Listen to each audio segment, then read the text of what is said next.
que son las que van a aclarar varias cosas que han quedado pendientes. La primera es algo de servicio público, que es cómo hacer una minuta, ¿ya? En primer lugar, uno tiene que plantearse un objetivo. Cuando uno va a una reunión, tiene que saber a qué va. Por ejemplo, uno va a mostrar algo, uno va a conseguir la aprobación de algo, uno va a consultar cosas. Pero uno no puede ir a una reunión así como que no sabe a lo que va, como que no cacha nada. En esa situación no se puede ir. Hay que ir con un objetivo súper claro, hacer una agenda. Porque hay que entender que el tiempo es escaso, tanto el nuestro como el del cliente. Por lo tanto, ese rato que vamos a tener con el cliente tiene que ser aprovechado al máximo, ¿ya? Y priorizado. Segundo tema, una minuta no es un cuento. ¿Por qué? Porque muchas veces se tiende a tomar apuntes que son literales a los eventos ocurridos en la reunión.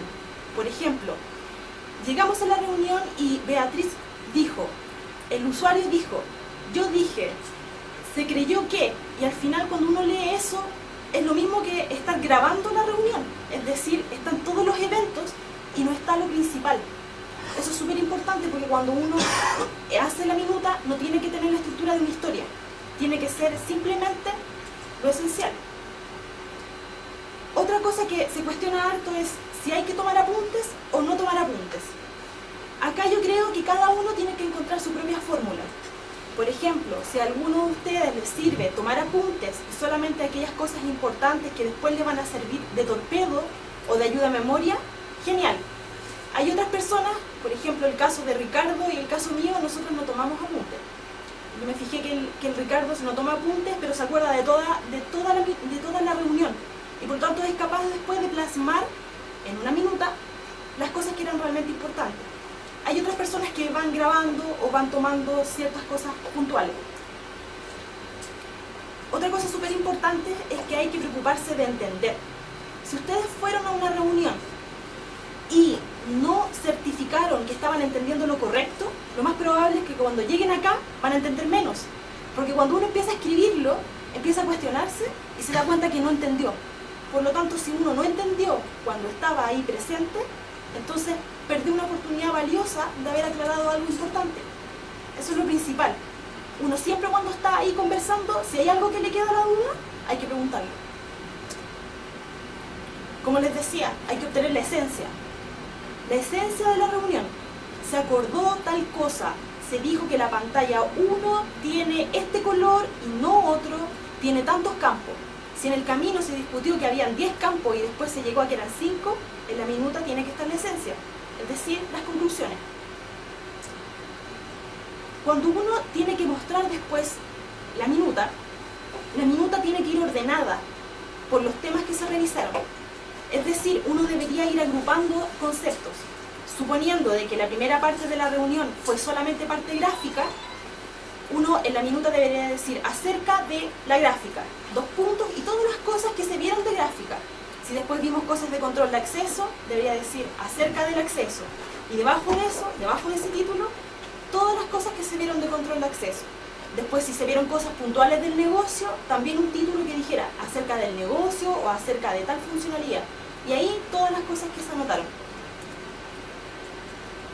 Lo otro importante es que hay que redactar para que otra persona entienda, porque muchas veces lo que se ha escrito solamente nosotros lo entendemos, o lo que es peor, cuando nosotros mismos lo leemos, tampoco lo entendemos. Entonces es súper importante que cuando uno está redactándolo, lo revise, lo relea y que realmente se entienda. Hay que ser conscientes con eso. Por otra parte, es muy importante identificar los compromisos. ¿Por qué? En algún minuto yo les he dicho a más de alguno, si alguien fue a una reunión y no hubieron compromisos, significa que fueron a pasear. En una reunión siempre hay compromisos. El compromiso puede ser, la H debe citar a una reunión próxima semana. Ese es un compromiso. O Continuum debe revisar los temas y plantear algo. Es un compromiso. Se revisará el impacto que tiene lo conversado en la aplicación. También es un compromiso. Si una minuta no tiene compromisos, entonces no está completa. Algo se tiene que haber comprometido. Alguien quedó con la pelota, esa es la idea. Cuando uno va a una reunión, no puede ser que así como que nadie cache nada. Como que nadie sabe en qué quedó. Otra cosa importante es que la minuta puede ser presentada de distintas maneras, de distintas formas. Puede ser una minuta, un documento Word, que sea formato H, por ejemplo, o puede ser un correo, en donde uno deje evidencia de las cosas que se acordaron. ¿Y por qué son importantes? Porque se debe formalizar. La memoria es frágil y después va a haber un compañero de nosotros que se va a enfrentar a un problema si es que no quedó claro y no se dijo qué se iba a hacer. Eso.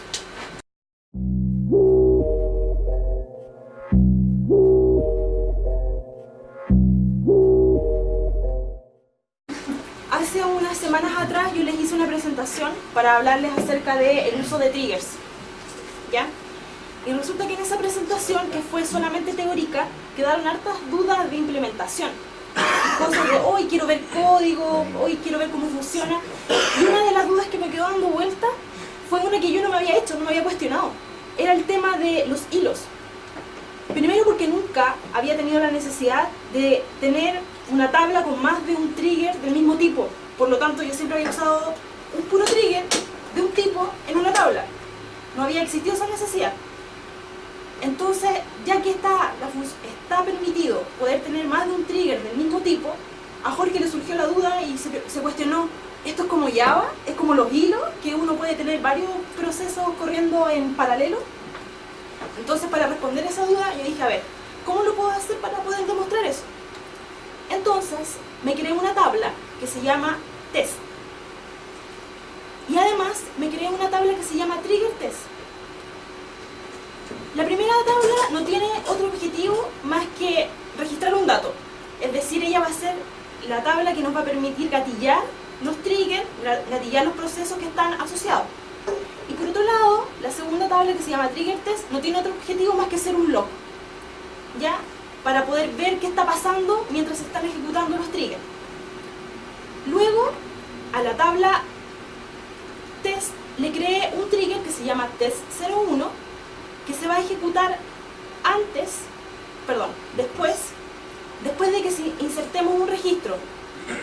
Y lo único que hace este trigger tiene un contador, ya, una contador, y lo que hace es insertar en la tabla de log y nos va a decir en qué minuto se está ejecutando. O sea, estoy dejando la fecha y hora en que se está ejecutando y estoy dejando un mensaje, nada más que eso. Entonces tenemos un trigger, después fui y creé otro trigger, también hace exactamente lo mismo, pero ahora el mensaje cambió, soy el trigger número 2. Y finalmente el trigger 3. Ahora, ¿por qué lo hice contar hasta 1000? Porque cuando lo hacía contar hasta 10 o hasta 100, parecía que era simultáneo, ¿ya? Entonces necesitaba poder tener la certeza de que era simultáneo, y por lo tanto aumenté el contador. Finalmente, para mostrarles otra cosa que también les pareció interesante, a la misma tabla test le creé un último trigger, que se ejecuta antes de insertar, y lo único que hace es, en primer lugar, setear un valor de un campo que tiene, que es la fecha, y finalmente modificar el valor de un campo que se está insertando, que es el texto, y le está colocando estas cositas. Ahora ustedes me dicen, ¿para qué sirve esto? En realidad no tiene ninguna utilidad, más que demostrar que cuando uno está trabajando con un trigger, uno podría no tener que insertar un valor expresamente en una tabla, pero que un trigger lo hiciera. Y por otro lado, si necesito modificar, por ejemplo, valores, contadores, aplicar fórmulas matemáticas, también lo puedo hacer porque yo puedo modificar los valores de una columna, entre otras cosas. ¿Ya? Entonces, vamos a partir.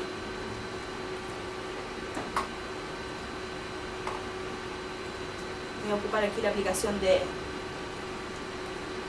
Víctor. Primero voy a limpiar la tabla de log para evitar que se ensucie con lo que yo ya tenía. Y ahora voy a ejecutar el insert sobre la tabla, que es la que me va a gatillar los triggers. Ojo con esto, que fíjense que acá el único campo que estoy insertando es el campo texto. Estoy insertándole la fecha y la hora. Y el texto que le estoy insertando se llama prueba triggers. Y ejecutar. Fíjense en el tiempo que está tomando. Esta tabla tiene solamente 2 columnas, pero se está demorando mucho en insertar. Por eso hay que ser prudente con el uso de los triggers, porque los triggers eventualmente pueden perjudicar la performance que tenga la base de datos. O sea, igual acá el insert se demoró, en un insert simple. Si a eso le suman que la tabla puede tener también, no sé, índices y otras cosas adicionales, más lento. Entonces ahora nos vamos a venir acá y vamos a consultar la tabla del log. Si se fijan, hasta el registro 999, el trigger que se ejecutaba era el 1. Y me está mostrando ahí el mensaje que se está ejecutando el trigger 1. Sigue el trigger 1 y aquí, en el registro 1001, parte el trigger 2. Y si seguimos avanzando,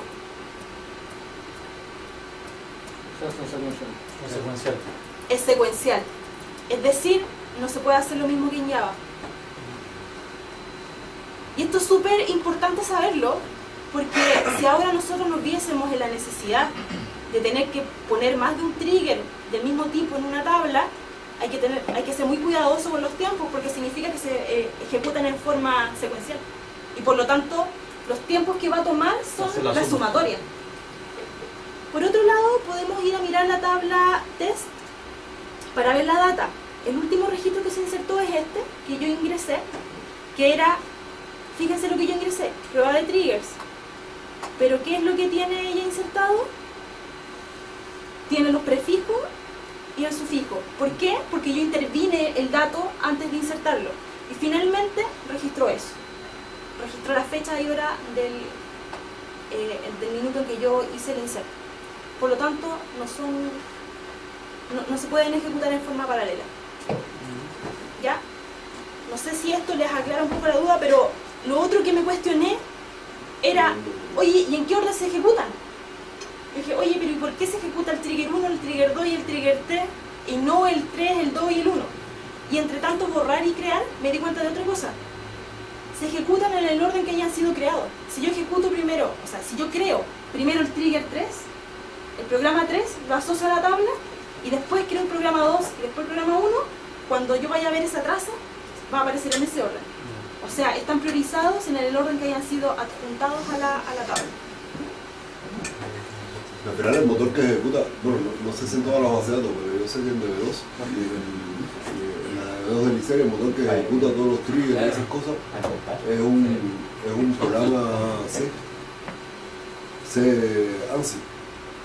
Y eso va a una base de datos, rescata todo lo que hay relacionado al evento y lo ejecuta. Y el evento, bueno, como es transaccional, el tipo se queda con el evento en memoria. Y hasta que no ejecuta todo lo que hay relacionado al evento, no procesa. Y finalmente, para terminar, para no consumirme todo mi minuto, les voy a demostrar que yo dije, oye, para demostrarles que en realidad una tabla con triggers se demora más que una tabla sola sin triggers, entonces me creé una segunda tabla que se llama test2, que es exactamente igual a la anterior, pero que no va a tener triggers.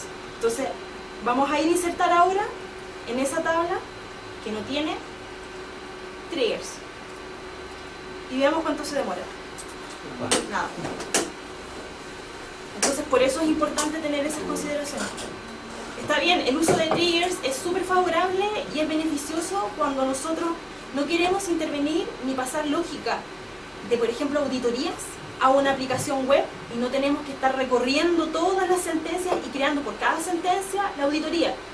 Pero en el minuto de que hagamos triggers hay que ser súper conscientes de que tienen que ser óptimas las sentencias que se ejecuten allá adentro y que tampoco podemos generar loops o llamadas en cadena que puedan tomar mucho tiempo. Sí, eso es fácil. Bueno, pero acá está insertado directo en el diseño. Directo.